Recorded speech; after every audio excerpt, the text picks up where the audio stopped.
My wife and kids are away this weekend. They're seeing their in-laws, and I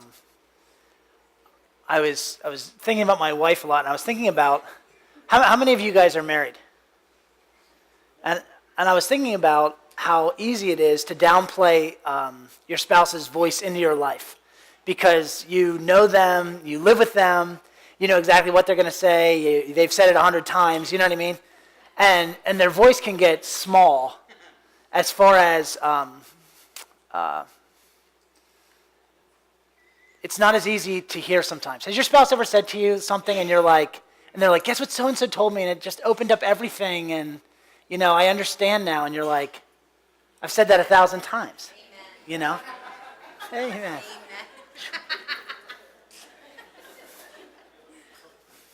And it's good, according to the Bible, that a man find a wife, and just thinking about my wife when she was gone, it's amazing. She is. I bet there were two big moments in this church's history that the reason why this church is still here is because of her. You know what I mean? And just incredible discernment, and she's just wonderful. She's just so sweet. She is as shy at getting up on stage as you could possibly get, and just quietly kind of does her things out there at the check-in table, and she's just absolutely amazing. And the things that we have in common are that, like, we love each other, we love the Lord, and she thinks I'm funny, and that's it, And so we're really just polar opposite people, and you can get used to that polar opposite voice and downplay it. But she's very supportive. She's got incredible perseverance. She could have thrown in the towel and said, "Hey, I don't want to do this thing anymore with you," plenty of times. And she was just always just incredible.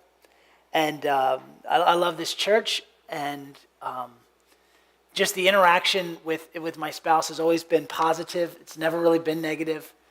And I've shared this before, but we were at Chick-fil-A one time, and this woman was talking to her about being a pastor's wife, and she said, "Well, that must be so hard." And she said, "No, it's not actually." She said, "The people at our church are awesome." And so it's a testimony to you guys. So I have this other person in my life named Brian Conley, and he's in the front row. And his voice is harder to ignore, although I do know what he's going to say, and I do know why he's going to say it. And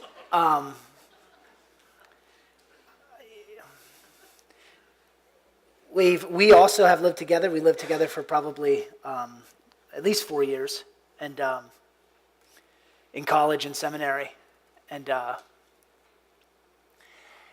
mean, man, we just know each other, and he knows my flaws, even though sometimes I forget what they are. And I wanted to talk on my flaws this morning, because my wife and Brian are the ones who have to deal with them the most.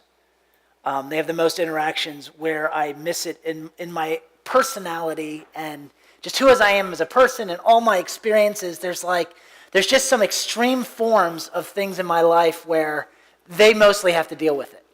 You know what I mean? And I had to actually go and ask Brian what they were, because I forgot yesterday. And I could only remember one, and that was how impulsive I am. And I mean, I would say, and I got Brian's, not permission to say this, but I was like, "I think I've gotten better." He said, "Yeah." And so I think where I was like a 9 on impulsivity, I'm probably like a 5. Like it's coming down. And from several talks from Brian, several talks from my wife about, like, you are just so impulsive, like you make a decision and then you just pull the trigger, like at the same time. If you've ever seen me start a car, like the keys go and it's like in reverse, and there's no warming up the car whatsoever. And I can be very impulsive at times, and with decisions and just pulling the trigger as fast as I possibly can, because I get excited about starting things.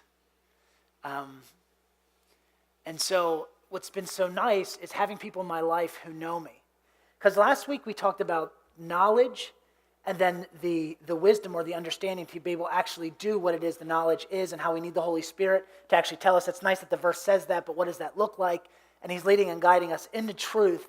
And it's like, I've just been on this kick this year, and if I was in the pews, I would just get annoyed with it. The Lord is just kind of showing me how much danger is actually out there for the Christian. And a lot of times we don't like to hear like warning messages and stuff, but he's just made it so evident and clear that there's like just so much to watch out for. And not that we become like paralyzed, you know what I mean, that we're so fearful, but it's just like, hey, yeah, that's really good to know. I'll definitely watch out for that.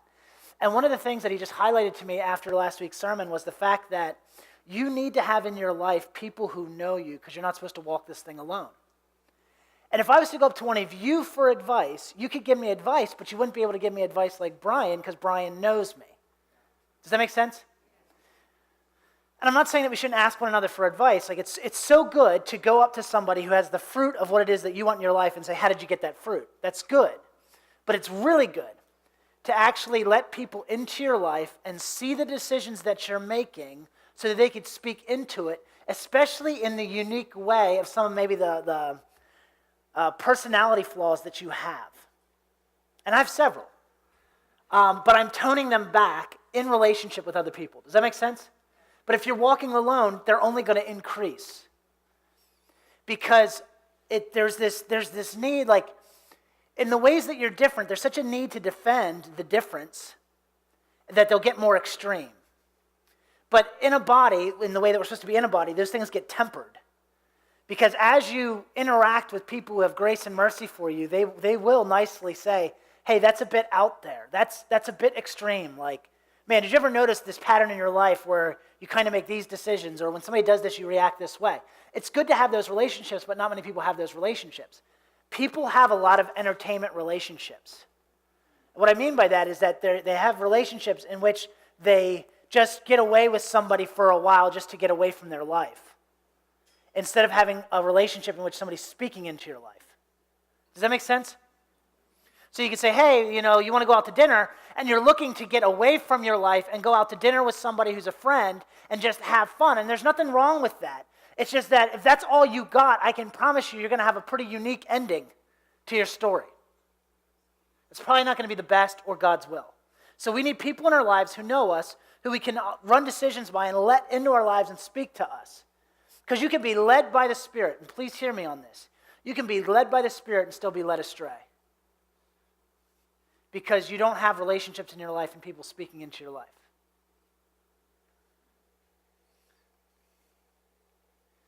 Because if the enemy is described as this deceptive being of light, you know what I mean? And it's not like he shows up and like, the devil says, Jesus isn't the Savior. It's not like that.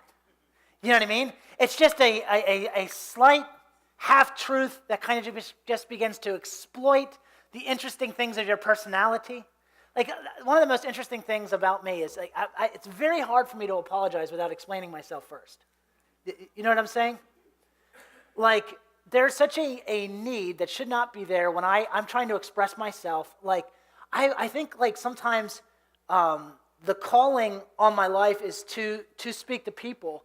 And so I feel the need to speak to people when I'm wrong. Does that make sense? And it's like, well, hold on. Before you tell me I'm wrong, let me tell you why I'm maybe not. And then, express to you why it is that I came to these conclusions. And even if I'm really wrong, I still want you to understand how I got there. Does that make sense? It's interesting. I'm also not the most merciful person in the world. Like, my mercy and empathy, like I am not the tool for the job to go and probably restore somebody. I'm probably the tool for the job to go fire them. Like, and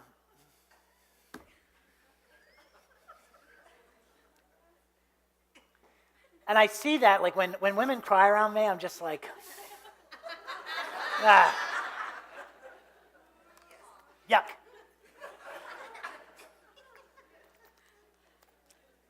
I don't have a big empathy issue. And Brian's probably the tool for the job. He's incredible at empathy. And just the way that we've done life together, it's rare. I've noticed that. I don't know a lot of people who do have relationships in which you fully live out in front of somebody that relationship.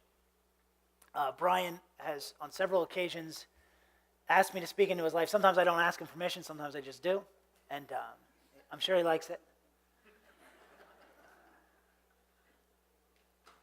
But it's one of these, it's one of the, I have never for a second ever, I don't know how to describe it. It's like a brother, because I remember when I went to college, and going to college for me was terrible. There was this, I had this fear and this dread of eating by myself. And you don't know anybody when you go to college, and you have to go into that cafeteria and be like, do you guys mind if I sit down with you? It's like who wants to do that, you know? And I don't have any credentials from high school to show people how awesome I am, so it's like, you know? And I remember, I was lonely when I got to college because I just didn't like change, and I just didn't want to start over again. I remember I started praying. I said, God, would you send me a Christian brother? Because I would often tell Jesus, it's like, I don't really know how to be Christian. And I really would really like somebody to walk this thing out with. And Brian showed up the next semester. And it was just, from the get-go, it was just living out, just being honest with our struggles, with even trying to figure out what it's like to be Christian. And it's just been like this brotherhood ever since. And it's fabulous that he works here, but even when he didn't work here, we were on the phone all the time. Yeah, I mean, just talking. And whether he's here or not here, or lived in the state or didn't, it wouldn't matter. It's still just there. And it's just been an incredible privilege walking life out. And when you don't have somebody to walk life out with, the extreme aspects of your personality are probably going to get worse instead of tempered. And when they get worse,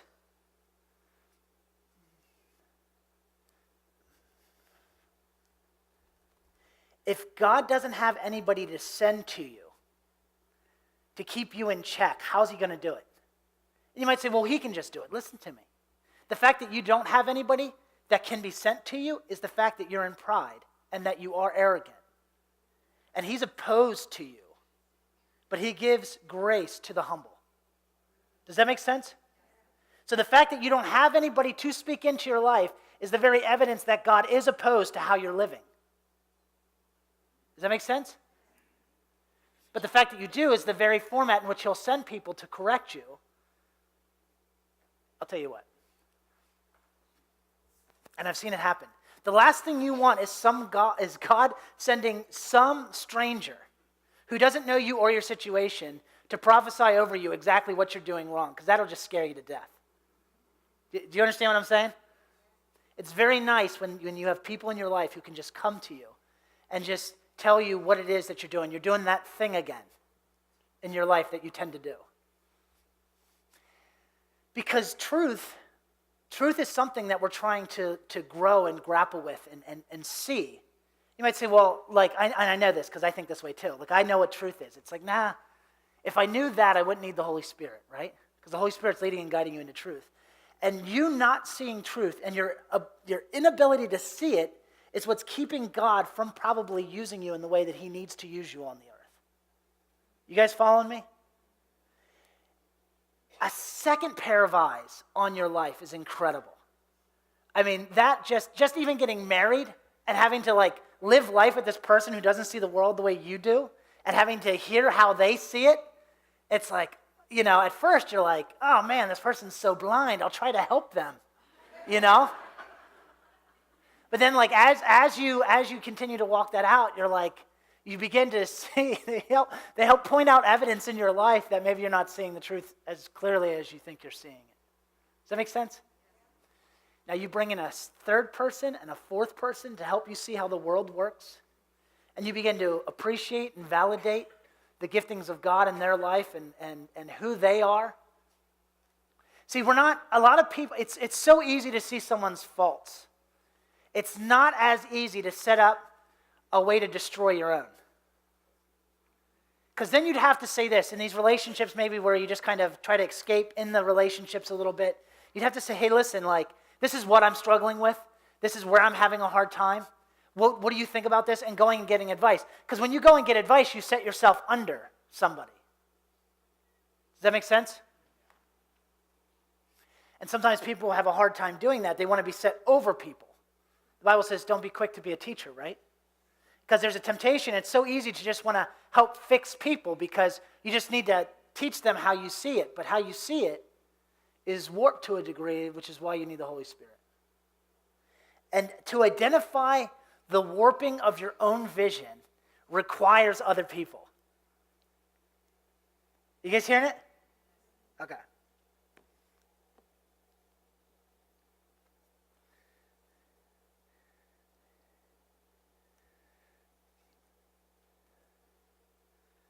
I think I'll say it this way.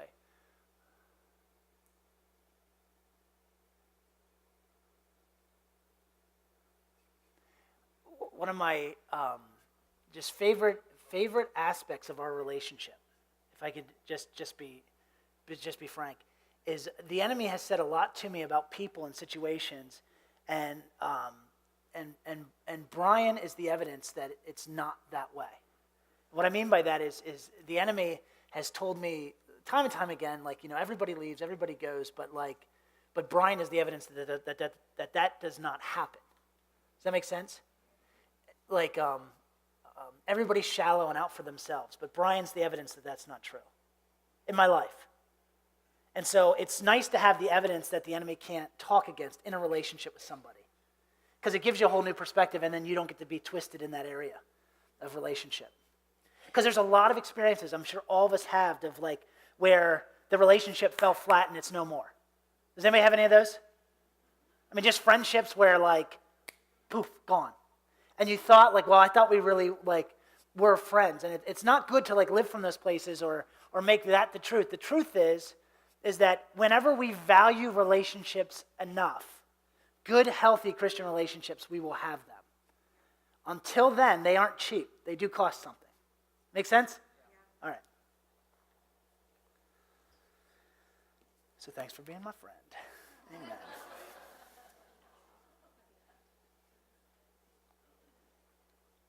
It's funny, when you were bringing up my faults yesterday, I sat there silently. I had so much I wanted to say. I told you I felt what you were doing. I was like, I wanted to speak up to like the second one. I was like, wait a second, let me explain to you why sometimes mercy isn't required. So there's somebody who is just incredible at this. David, he had so many people in his life. He had Joab, his general, who was able to speak up to him. He had Gad the seer, who was able to come to him and speak to him. He had Nathan the prophet, who was able to come to him and speak to him. He had Jonathan. This is the incredible about Jonathan. Jonathan was King David, Goliath guy. You guys know who I'm talking about? He had Jonathan. Jonathan was next in line to be king. And if there was anybody who should have shared his father's opinion about David, it should have been Jonathan. But Jonathan loved David. And I had a sense that his discernment and his love for God, like, he knew that David was going to be king. And if he survived that battle against the Philistines, he would have gladly given it to him. Because he gladly gave his armor to him. He gave him everything he had and said, like, he was just willing, he would have been willing to give him the kingship if that's what that he was discerning God was telling him. So it's amazing. Let me just read this to you, and it's good. David doesn't listen to his friend here, but his friend was able to speak up. Let me just say it. In 1 Chronicles 21, 1 through 9, then Satan stood up against Israel and moved David to number Israel. And what that means is David was going to take a census to see how many fighting men that he had, because he got scared. He started moving in a realm of his personality that he shouldn't have been. That David tends not to. This is strange for David, to be afraid.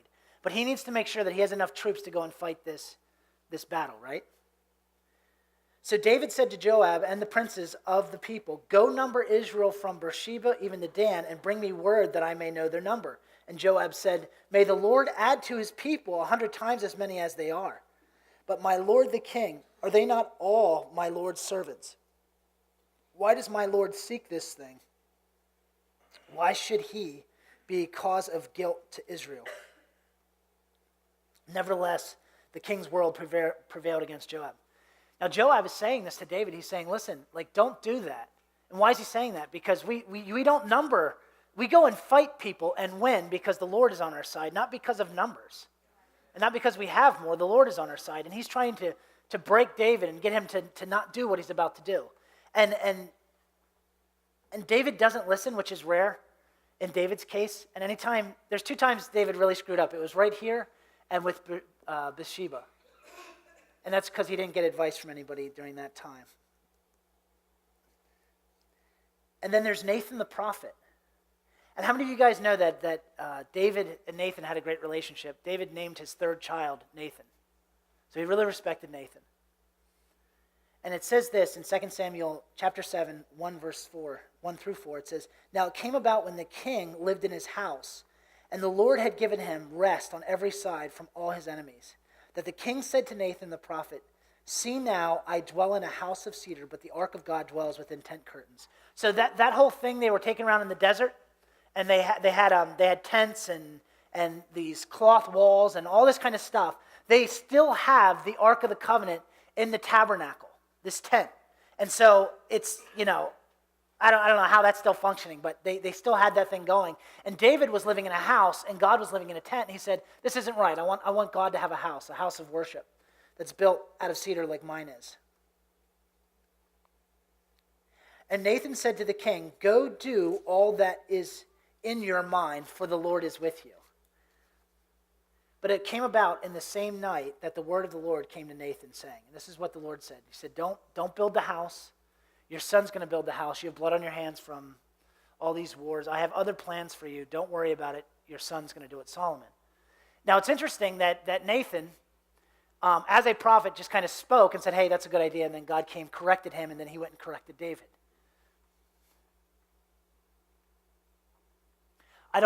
We wouldn't know what happened if David would have built the temple. We don't know what would have taken place. But isn't it nice that David had somebody in his life that could correct his plans? How is God supposed to correct your plans if if you're not able to be corrected?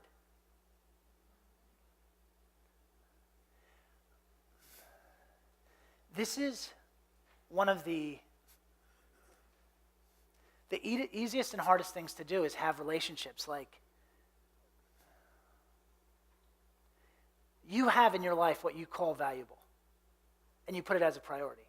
In our society, I just don't think we value relationships. I think we all know that they're in need. I think we all desire them. I think we all want them, but they're not as easy as turning on your phone and playing with your phone. That's easy. That's the easiest thing to do in the world. And it's a false relationship, right? Because your phone, Siri, if Siri could correct us, that'd be amazing. Siri's with us all the time.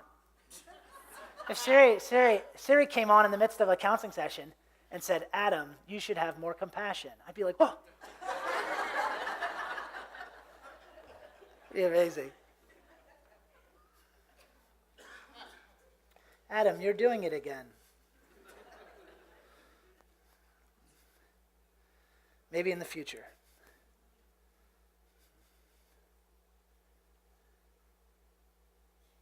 So this is what he actually says to him. He says, "When your days are complete," this is God talking to Nathan, and Nathan's talking to David.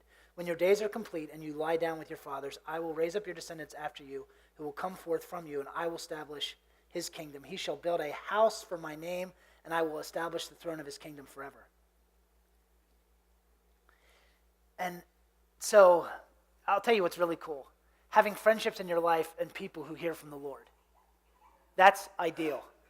It's not bad to have other people in your life giving you good advice. That's not a bad thing, and it's good, and it's awesome. But having people in your life who can hear from the Lord is very good. So there's another part in Scripture. Turn to 2 Samuel 12, 5 through 13.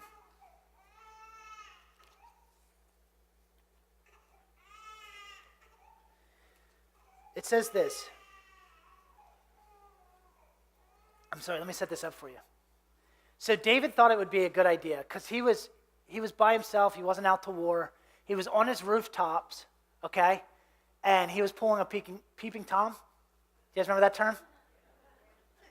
The first person who ever thought it'd be really good to look in his neighbor's windows, his name was Tom. And then that's where the peeping Tom came from. That's what I think. I was thinking about that. So David Peeping David is looking down because he had the highest roof, and he sees somebody else bathing on top of their roof, right? And he says like, well, that looks really good. Now, he doesn't get anybody else's advice. He doesn't tell anybody else's plan. He has his servants, not his friends. Because he's not going to ask the prophet to go and get Bathsheba and bring her to him. So you can have friends and not take advantage of them too.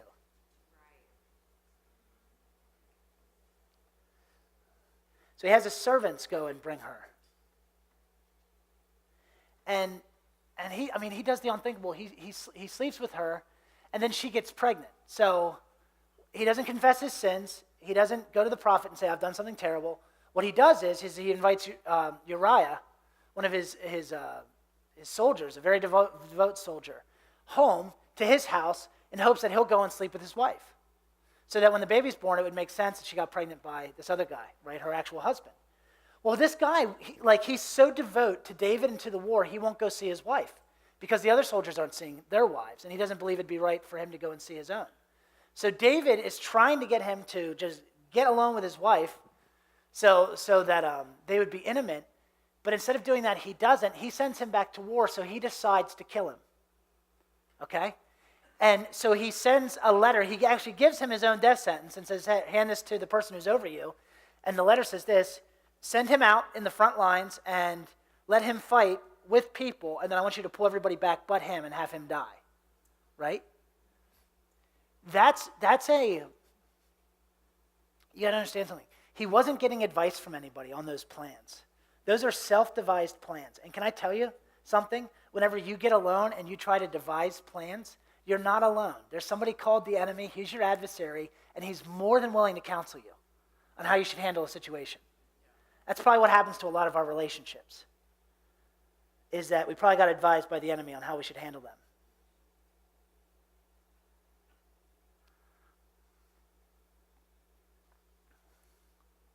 So then the prophet comes and says this to him. He says, hey, there's somebody in Israel. They had a little baby lamb, and this little baby lamb is all that this guy had, and he loved the lamb.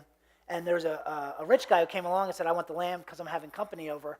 And so he actually took the lamb from the poor guy and slaughtered the guy's lamb, and then he ate it. And I want to know what we should do with this guy. And he says, well, he should pay back 4 times fold, and you probably kill him. And David is just enraged. And this is what it says. 2 Samuel 12, 5 through 13. Then David's anger burned greatly against the man, and he said to Nathan, as the Lord lives, surely the man who has done this deserves to die. And he must make restitution for the lamb 4-fold because he did this thing and had no compassion. Nathan said to David, you are the man.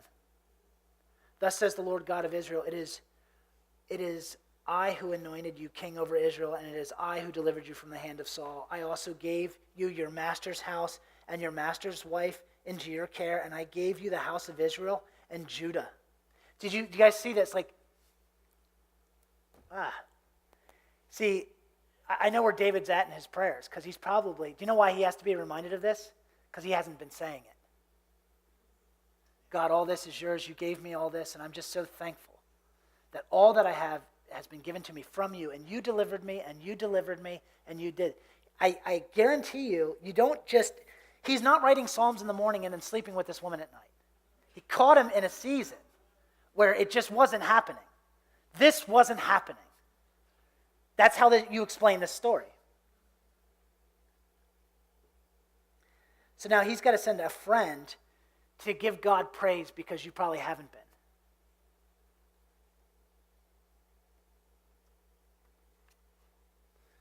I gave you the house of Israel and Judah, and if that had been too little, I would have added to you many more things like these.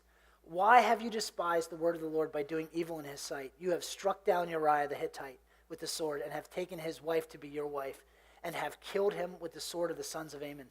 Now, therefore, the sword shall never depart from your house, because you have despised me, and have taken the wife of Uriah the Hittite to be your wife.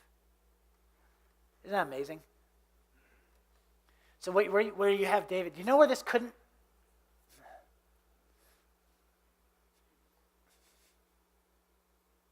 you can still have relationship. And like, it would have been nice if Nathan said, hey, I haven't seen you write a psalm in a while. I don't see you out in the tent worshiping like you used to. Like, what's going on? You know? I know you're home from war and I know that you're resting, but what's going on? Why aren't you as passionate about the Lord as you once were?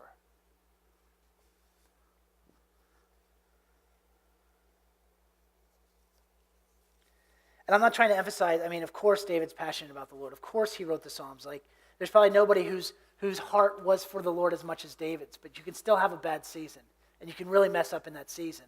That's why we need relationships.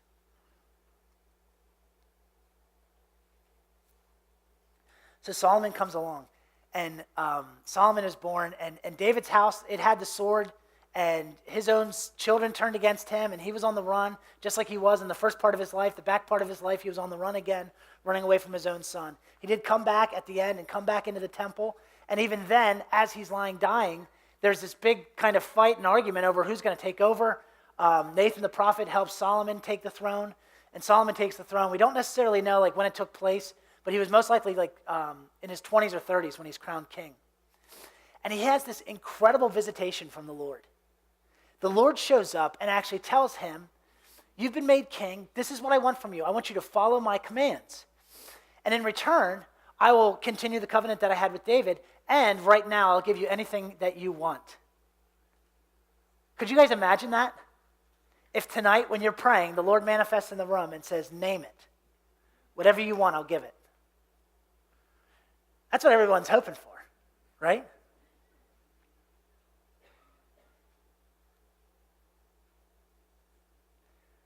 And I think the correct answer is that I might know you fully, right? Because the Bible says not to boast in what it is that you have, not in what you know, and not in your strength, but that you know the Lord, right? That is the one thing that is more important than anything else that you could possibly have, is that you might know the Lord. Because I was talking to Brian about this. Like, to the degree that you know the Lord, right? There are circumstances. I mean, just that whole Bathsheba thing. Do you know how many people died because of it? Do you know how much conflict there was because of it? Do you know how that just set his own children up to be, I mean, one of them died because of it? Like, if he would have just known the Lord a little bit more in that time, he probably would have made those decisions. How many of you guys come from divorced families? What if just one of those spouses would have known the Lord just a little bit more? And had just a little more patience and just a little bit more kindness and mercy, right? I mean, knowing the Lord, it's absolutely everything. When you think about it.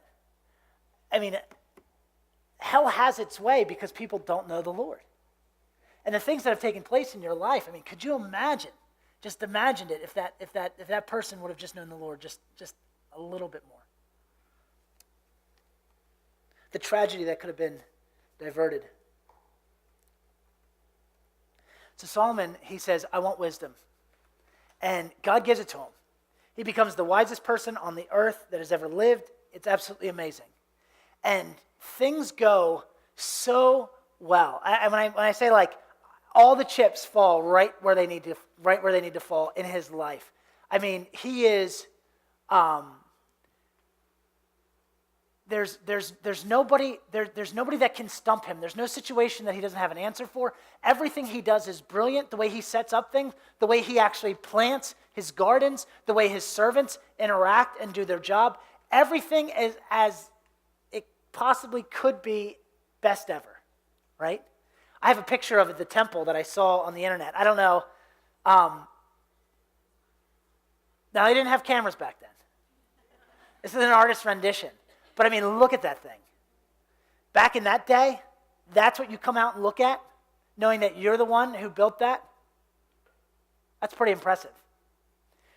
He had so much gold that silver was worthless. Could you imagine that?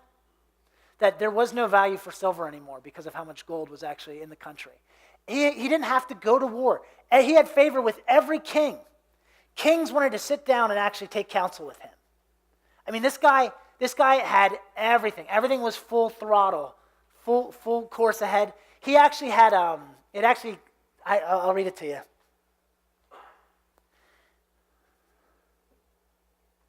In 2 Chronicles 9:20 through 29, and all King Solomon's drinking vessels were of gold, and all the vessels of the house of the forest of Lebanon were pure gold. Silver was not considered valuable in the days of Solomon, for the king had ships which went to Tarshish with the servants of Hiram. Once every 3 years, the ships of Tarshish came bringing gold and silver, ivory, and apes and peacocks. That's like, Mike Tyson had a tiger in the front yard? This guy had apes and peacocks in his front yard. So King Solomon became greater than all the kings of the earth in riches and wisdom, and all the kings of the earth were seeking the presence of Solomon to hear his wisdom which God had put in his heart. And they brought every man his gift, articles of silver and gold, garments, weapons, spices, horses, and mules, so much year by year. Now Solomon had 4,000 stalls for horses and chariots, 12,000 horsemen, and he stationed them in the chariot cities. He had entire cities that existed just so he could house his horses. That's incredible.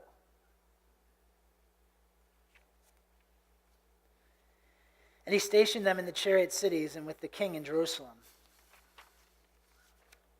And he was the ruler over all the kings of the Euphrates River, even to the land of the Philistines, and as far as the border of Egypt. So he has the full inheritance that God talked to Moses about. Like he's got the full thing, the border to border. And the king made silver as common as stones in Jerusalem, and he made cedars as plentiful as sycamore trees that are in the lowland. And they were bringing horses for Solomon from Egypt and from all countries. Now the rest of the acts of Solomon from first to last, are they not written in the records of Nathan the prophet, and in the prophecy of Ahijah in the Shilonite, and in the visions of Iddo, the seer, concerning Jeroboam the son of Nebat? Whew. I didn't read that last verse before I came up here. You got to just say it confidently. All right. So, it looks like he ends well, right? I mean, he ends with all the riches and everybody's coming to seek him, but that's not what happens. This account of Solomon's life is actually, they don't bring up what he did at the end. They kind of do right there. But how many of you guys know, actually, in the law, there was a law written that said, and when you have rulers, they're not to have many horses, they're not to have much wealth. And God's not against wealth. But when you become so wealthy that silver is no longer needed or necessary, there's something about having so much wealth that you're not dependent upon the Lord. See, the reason why it's blessed are the poor is because the poor have a limp that they have to be dependent on God and keep them humble in relationship with God. When you're rich, you don't have that limp. I'm not saying that God is against wealth. That's not what I'm saying. What I'm saying is he is against people who have wealth that no longer are dependent upon the Lord. Okay? He's also against lots and lots of horses. Why? Was he a cat lover? No. He wanted them to be dependent in war upon him, not the horses and the horsemen.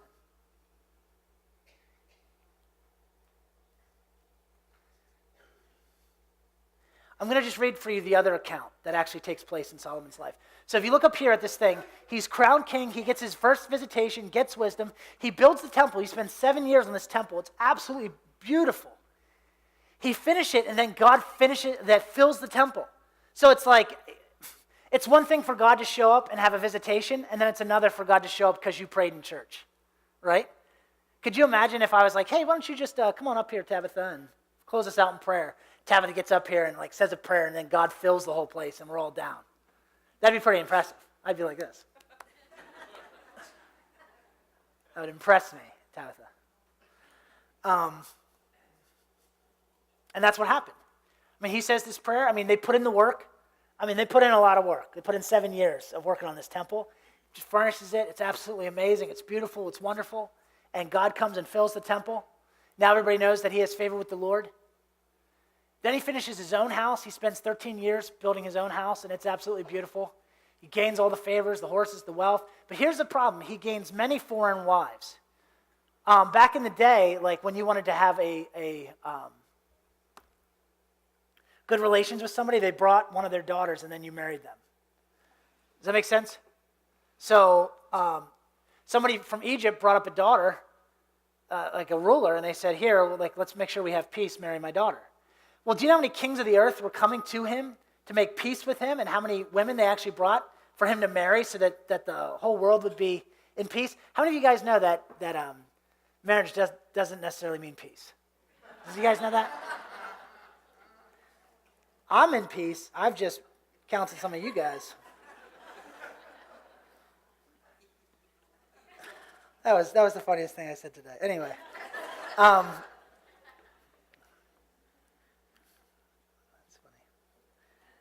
I'm going to read to you the other ending, okay? Wisest man, richest man on the earth. Strongest too, with his might and his army. Now King Solomon loved many foreign women, along with the daughter of Pharaoh, Moabite, Ammonite, Edomite, Sidonian, and Hittite women.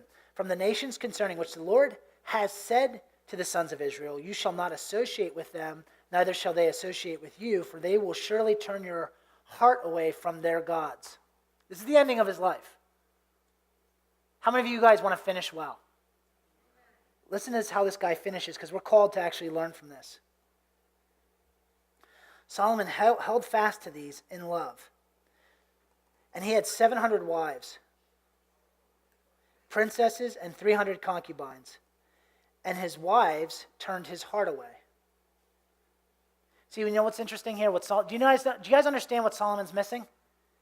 He doesn't have a prophet. Did you guys ever notice that? All kings have a prophet. There's someone that hears from the Lord, is fully devoted to that for the king's sake, for the people's sake. That there would be somebody fully devoted to the Lord to hear what the Lord has to say. So they might come and tell the king what is being said. He has no wise counsel. There's nobody he bounces off any decision. Everyone is his student and he is the teacher.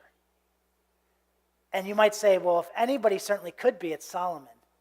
And Solomon needed a second pair of eyes on his life. Well, he had 700.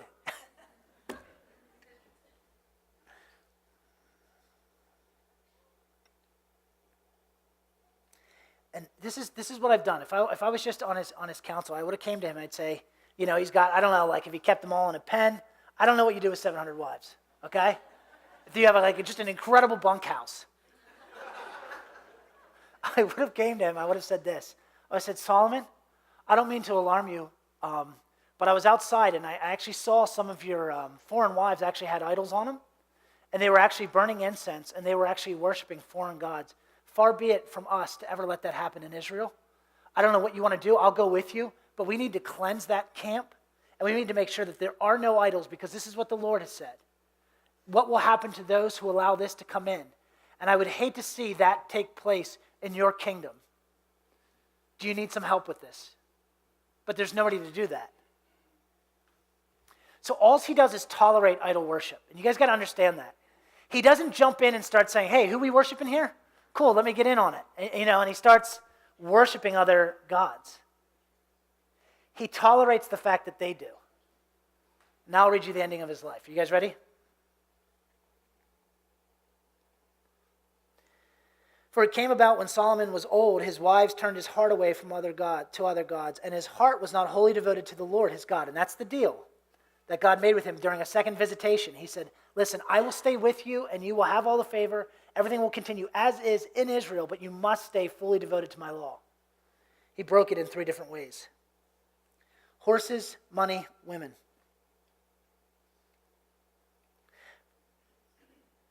And his heart was not wholly devoted to the Lord his God, and the heart of David his father, like his father had been. For Solomon went after Ashtaroth, the goddess of the Sidonians, after Milcom, the detestable idol of the Ammonites. And Solomon did what was evil in the sight of the Lord, and did not follow the Lord fully, as David his father had done. Then Solomon built a high place. Now this is getting pretty extreme. Not only did he tolerate it, not only did he join them in it, now he's actually building idol worship places and other temples. So he built the temple of God, and God filled it, and at the end of his life, he's actually building other temples. You guys hearing that? And then Israel has to deal with his legacy after this, and he messes up the whole timeline. 1 generation after David, just one. Do you think it's important to have a buddy?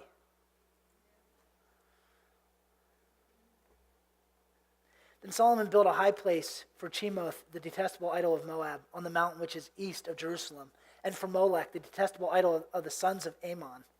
So that's two. Thus also he did for all his foreign wives who burned incense and sacrificed to their gods. Now the Lord was angry with Solomon because his heart was turned away from the Lord, the God of Israel, who had appeared to him twice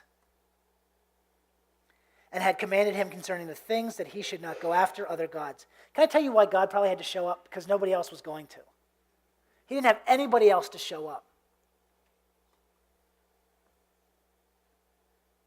So the Lord said to Solomon, so this is the third time, because you have done this and you have not kept my covenant. And he's not speaking through a prophet. He has to show up to him on his own. Because you have done this and you have not kept my covenant and my statutes, which I have commanded you, I will surely tear the kingdom from you and will give it to your servant. Nevertheless, I will not do it in your days for the sake of your father David, but I will tear it out of the hands of your son, Rehoboam. Did Rehoboam get wise counsel? No.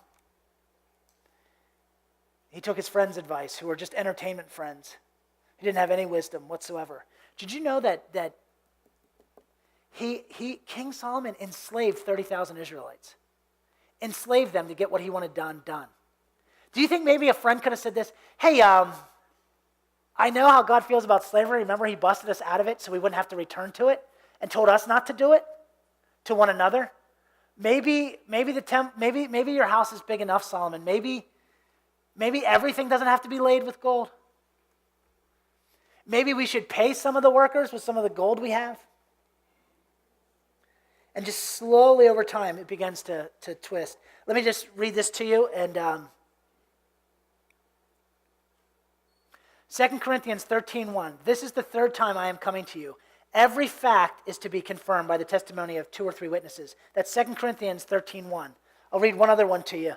Matthew 18:16 through 20. But if he does not listen to you, this is in the context of church discipline, take 1 or 2 more with you so that by the mouth of 2 or 3 witnesses, every fact may be confirmed. How do you confirm every fact? By what? 2 or 3 witnesses. Every fact may be confirmed by what? Is a fact confirmed by one mouth? Some people talk as if it has been by their own. You understand that? You got to be real careful here. How many of you guys want to be spirit-led? Spirit-led is not a license for you to do every thought that comes to your mind. Because that'd be one mouth. To be spirit-led and for it to be a fact, not a hunch, not a good idea, for a fact, it needs to be confirmed by 2 or 3 witnesses. And maybe those 2 or 3 witnesses should probably be your 2 or 3 witnesses that know you pretty well and know your tendencies. Not a good idea? Not your entertainment friends that are yes men who will say yes to whatever idea you got, but the people who are willing to tell you the hard truth that you stay in relationship with no matter what.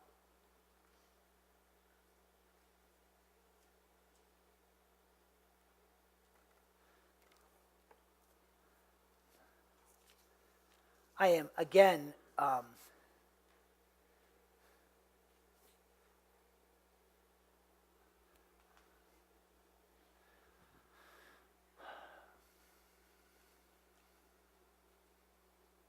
I'll say this. When Brian and I met, he was actually physically in a gutter. I'm just joking. I have a version of the story that's a lot more entertaining than his version. Scooped him up, gave him some soap. It was so interesting. See, when I met Brian didn't necessarily know my past. And my past was kind of sketchy. I wasn't fully following the Spirit, and I didn't know what truth was, and I was pretty distorted in how I viewed the world. So I did some pretty distorted things, right? But when I met Brian didn't know my past and didn't really know who I was. But my goodness, like, it was somebody who believed in me. You know what I mean? I didn't have too many of those people in my life. Somebody actually believed the calling of God on my life and actually encouraged me to pursue it. Everybody else I knew, parents excluded. Thank you. But when you're young, your parents' opinion isn't as big as your friends' opinions. And my friends all thought it was a joke, and a lot of people thought, hey, you're just doing that because whatever. But somebody believed in my dream. And I just didn't take his support and used it. I opened up my life and let him speak into it. Not just to be this encouragement bomb, but also a one who could discipline if he needed. Does that make sense? I just want to finish by, because you might say, well, what am I supposed to do with that?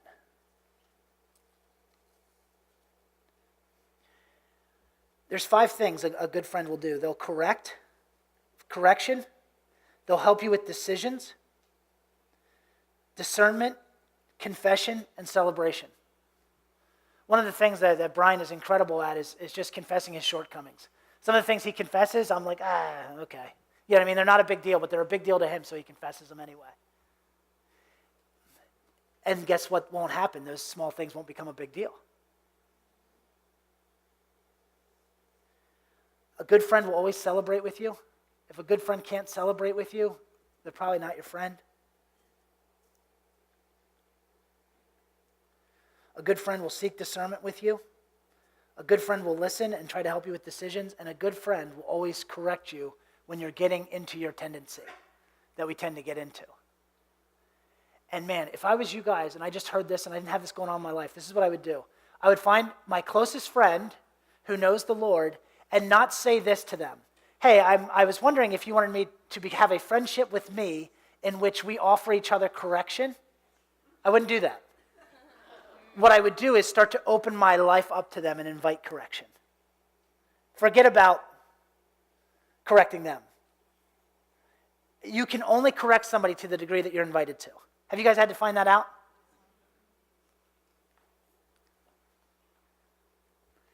Begin to open up your life to somebody who you know hears, like if you have one of these friends, who you believe hears from the Lord, who has good fruit in their life. Begin to open your life up and invite them in to it. And if they're wise, they'll eventually start doing the same thing with you. Because they'll see your humility, and they'll begin to want that humility in their life also. Does that make sense? All right, I'm going to go ahead and close. Why don't you guys, I'm going to pray. I'm going to have Deanne come up here. Can we have the